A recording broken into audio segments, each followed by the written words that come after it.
All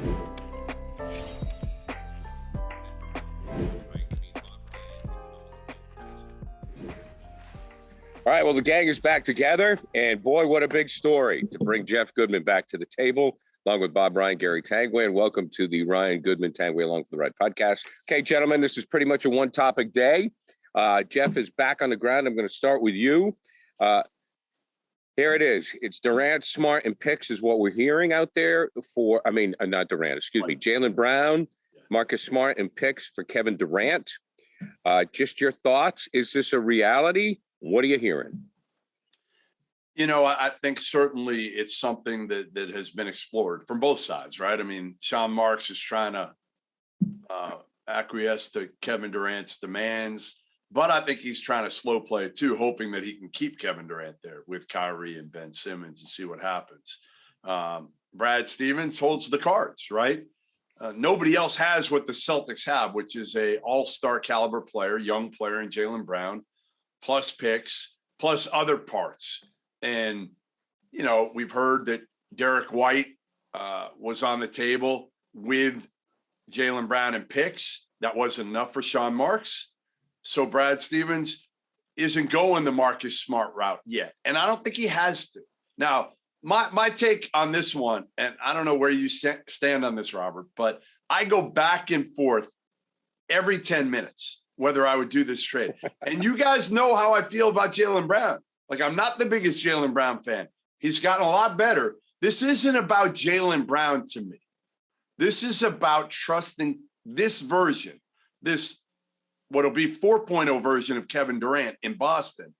Do I trust it enough to trade a guy in Jaylen Brown that I think is a really, really good player, not a superstar, but that next tier player for not only 34 and injured? I get all that with Kevin Durant. I'm more worried, Bob, about this Kevin Durant and his mental state and his emotional state.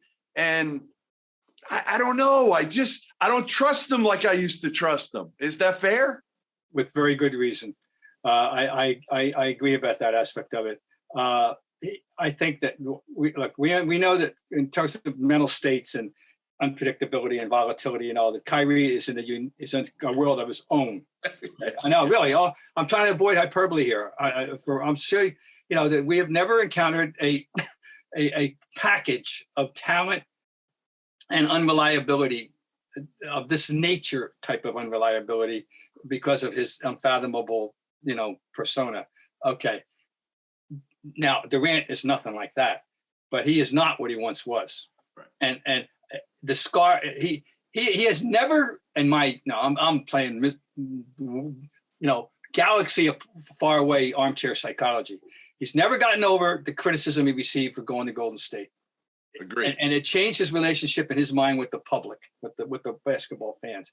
And it's made him a much more defensive, wary, and not disagreeable, but, contrary person in general. And I totally agree with you. You have to be careful what you're getting.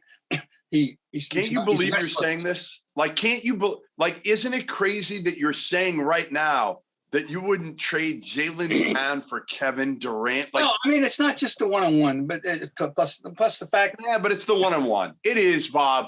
All right. If Kevin Durant was Kevin Durant and he didn't have some of these questions, you would say empty all of it to get him and Jason Tatum together. And now by the way, you've got Malcolm Brogdon, even if you trade Smart. This is right. You do have Brogdon, which is what definitely it makes, in one sense, Smart expendable in a way he wasn't, except you're messing up with your depth now, which was the whole point of getting Brogdon and Gallinari. Right. Because of your paucity, your lack of production on the bench. Derek White's your backup then. He's your backup point. Brogdon becomes your starting point guard. And Derek White is your backup, which he was, and he's fine in that role. Guys, let me just throw this. Bob, I'm sorry. I want to throw this into the conversation. I'll let you continue. Jeff said if Kevin Durant was Kevin Durant, you would make the deal in a minute, but he wouldn't be available. Right. Bob, whenever we have situations like this, right, there's a fly in the ointment, right? That's the old. So it's often, sure, guys. There's always, not always, but so often The only reason somebody's available is that there's a negative thing attached to him, and that's the only reason he's available. And then we definitely, I think we're going to be in unanimous agreement that he's you have to be careful with him. He's wary. You should be wary of him.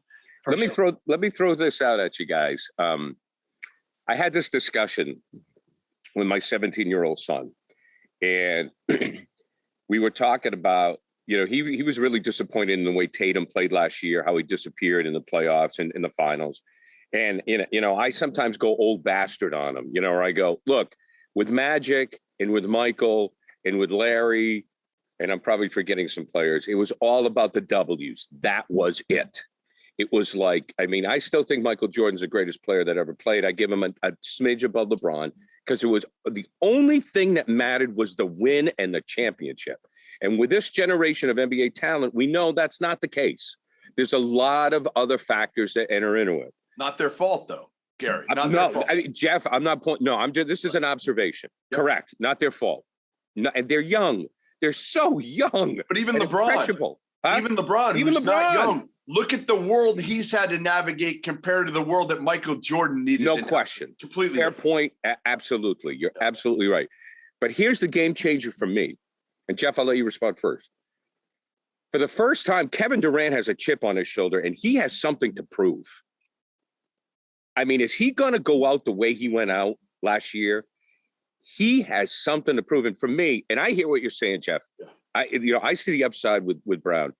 But is the X factor the fact that you have a veteran in Kevin Durant who has something to prove? Is that why you make the deal? Well, listen, and again, I'll flip back to your side right now. Kevin Durant doesn't go out and party. All he wants to do is play ball, work on his game, play video games, and tweet at people. That's it. That's right. It. Like, the great thing about Kevin Durant is, again, if he came to Boston, he is all about playing ball, getting better, and winning. I still, and maybe it's unfair, I can't get it out of my mind how he played in that series against the Celtics. For some reason, like, I'm not saying it supersedes everything he's done, because he had a hell of a regular season. How he played when he was healthy in the regular season, he might have been, again, it was like top-notch version of Kevin Durant in a way. And to see him and Tatum together, you talk about like almost carbon copies. They're about as close as it is. Obviously, KD's got a few inches on him, but they're both you put them as kind of the prototype, multi-dimensional forward, both of them. So I hear you. He's got a chip on his shoulder. I hear you about all of it. And for me, Bob, it's about the 2-year window. Like, I know people talk about Jaylen Brown 2 years from now. What's he going to do? To me, these days in pro sports, you're playing for this year and maybe a year from now. Right. You have no idea what's going to happen beyond that. So to me, if I'm making this trade, I'm saying, you know what? We're going to have a chance to win it all for the next 2 years. Well, you're going to have a chance to win it all with or without Kevin Durant in the next 2 years, aren't you? I think so. That's why by the way, I'll get right to it. I do not want to make this deal. And I just do not. And I want to win with this team. I like the additions of Brogdon and Gallinari. I think it's conceivable that that's enough to get them where they need to be. I want to win with these guys. I don't need Kevin. This is me. I'm speaking as a fan now. I'm not speaking as some alleged writer.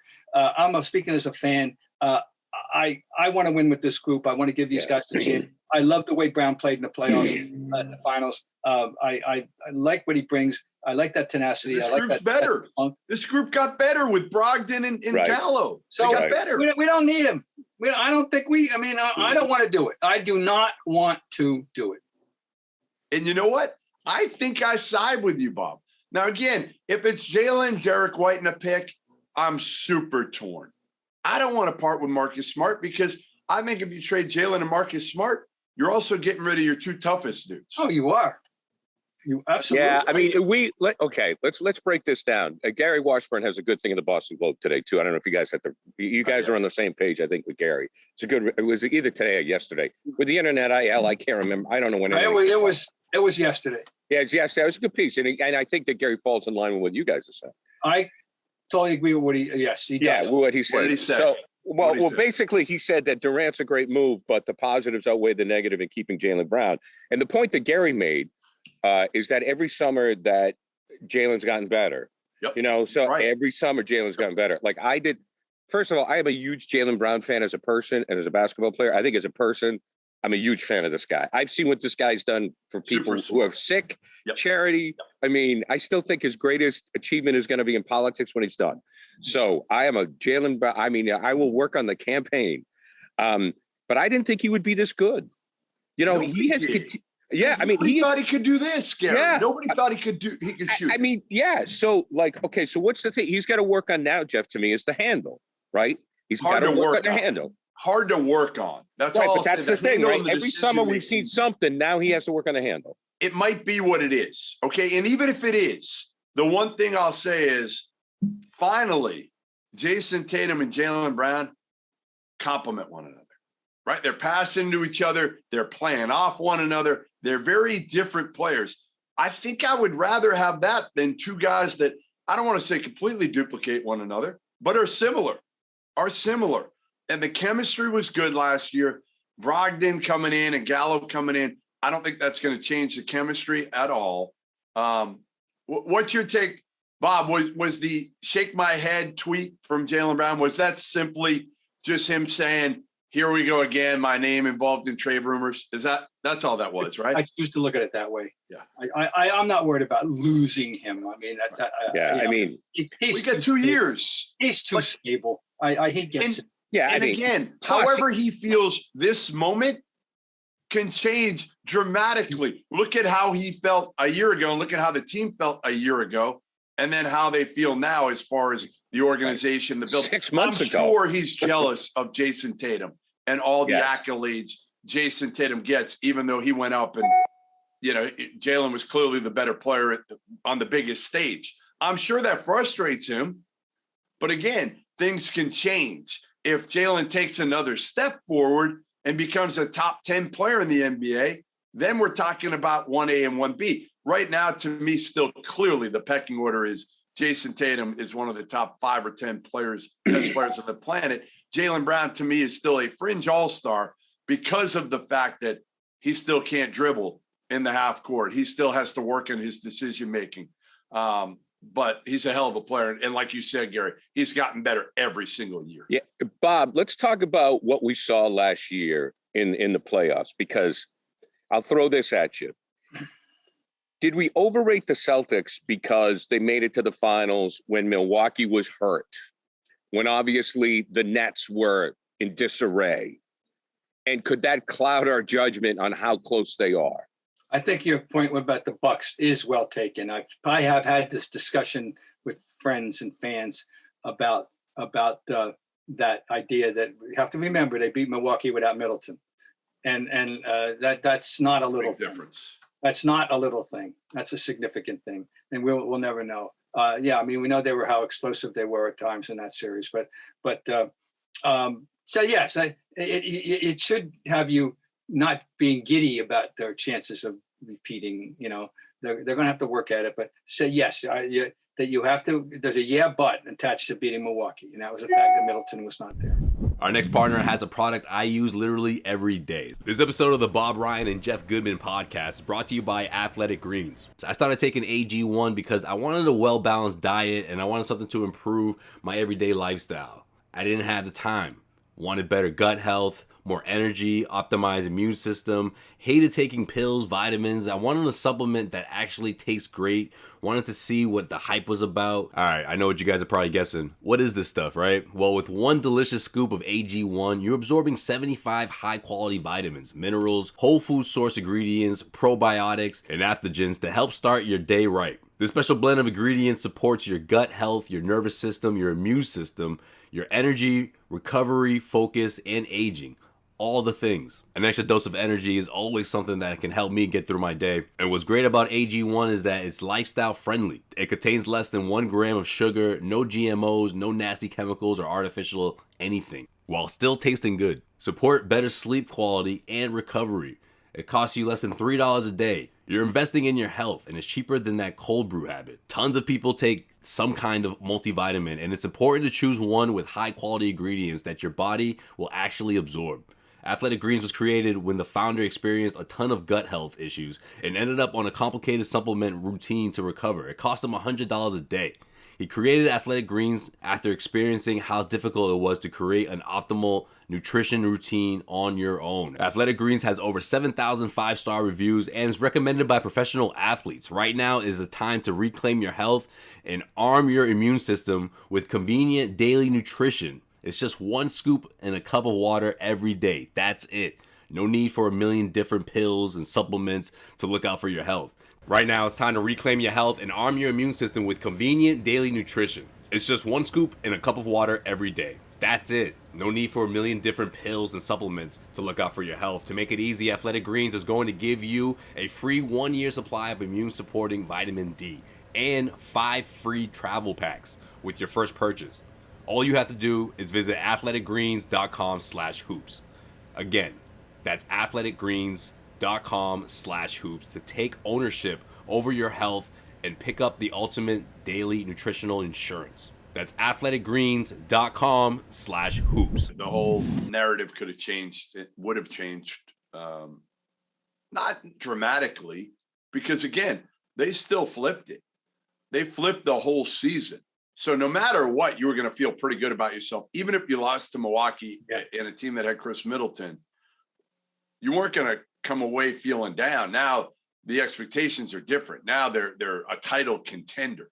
They would not have been a title contender had they lost to Milwaukee with a healthy Chris Middleton. That's the difference. Now the expectations are about as high as they could possibly be.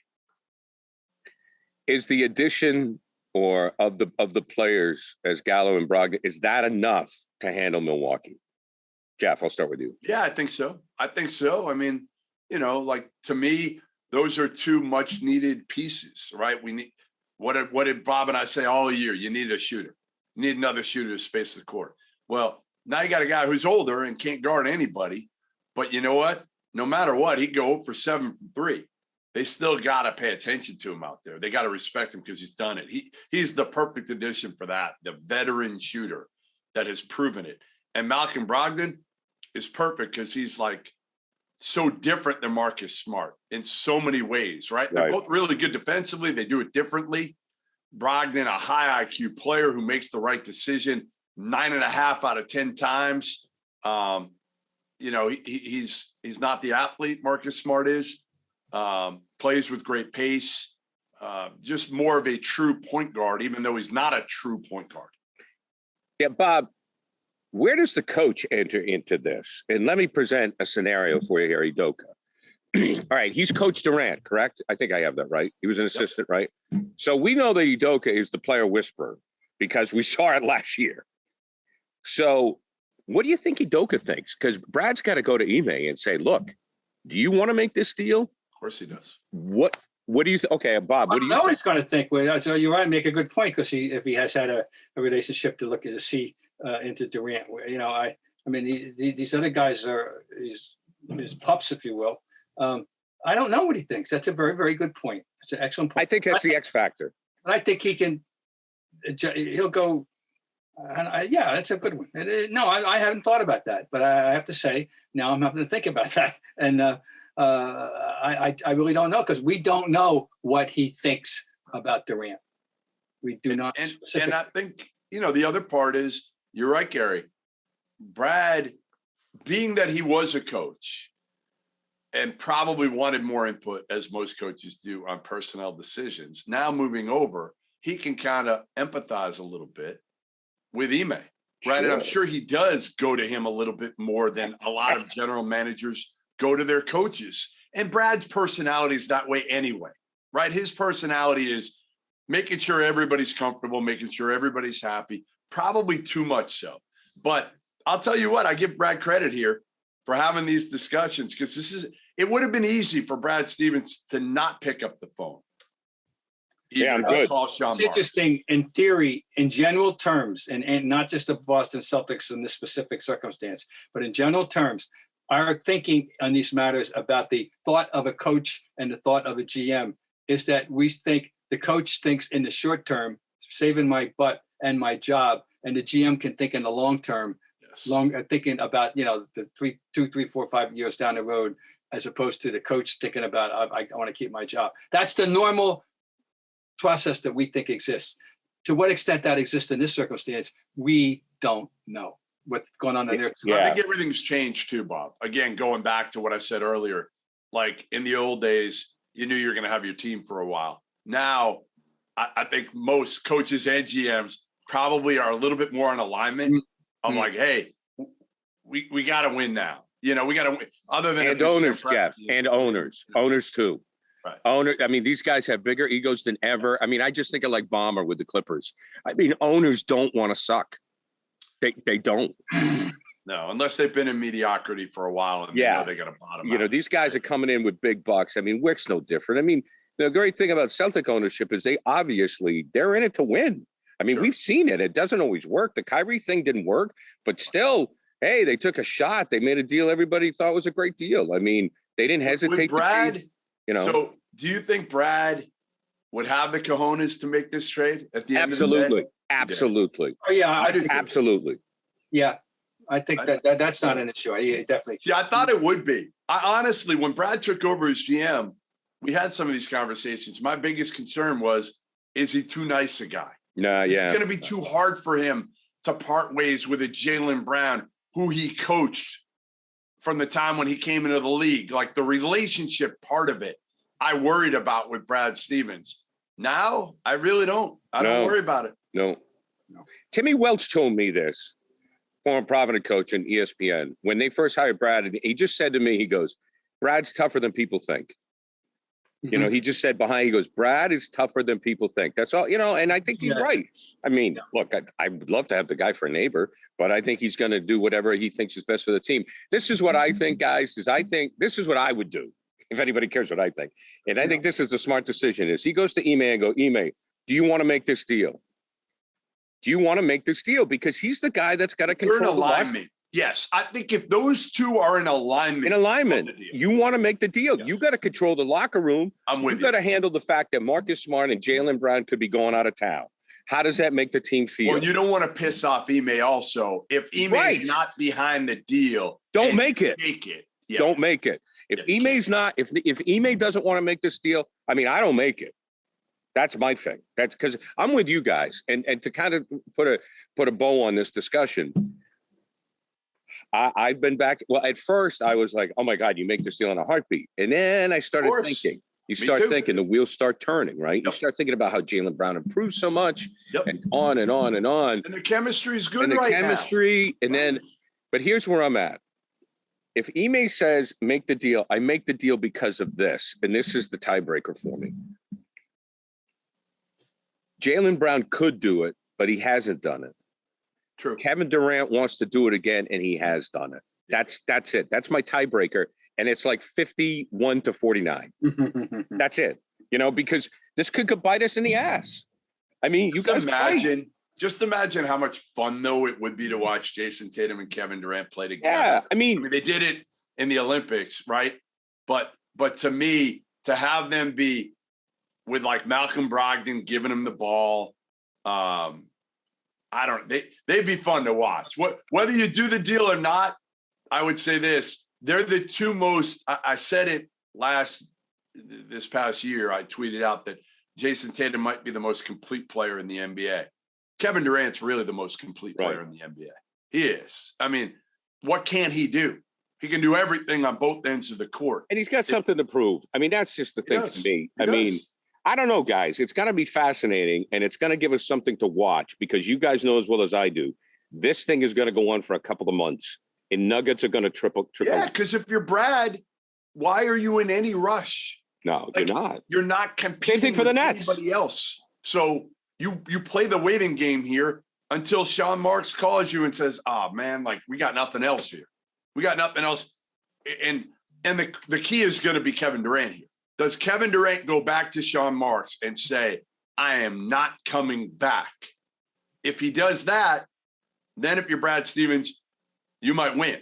Right. If Kevin Durant, after another month or two, says, you know what, I'm going to give this a try with Kyrie again. Me and Kyrie are still boys, and, Ben's in shape, his back's better, and let me give it a shot for a few months and see if we can make this work. So do you, Jeff, I want to give you the floor on this final. Do you want to ask Bob a question about the greatest player to ever come out of Maine? I do. So I was at the Peach Jam, which I go to every year in Augusta. I just got back, and I saw the best player who will ever come out of Maine.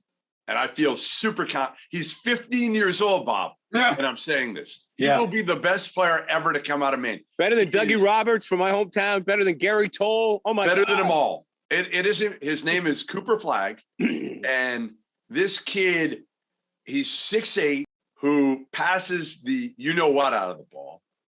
He defends. He doesn't shoot it great yet, but he can score. He's athletic. He kind of has a little bit of like a combination of Max Good compared him, the former MCI coach from Maine, compared him to Detlef Schrempf. Another guy I know compared him to Tom Chambers because he's got that type of athleticism. Okay. He's phenomenal. He's phenomenal. So I ask you, Bob, right? Who is the best player ever to come out of Maine? As any Mainer will tell you, you can only hope he's half as good as Cindy Blodgett. That's a good one. I did not expect that answer.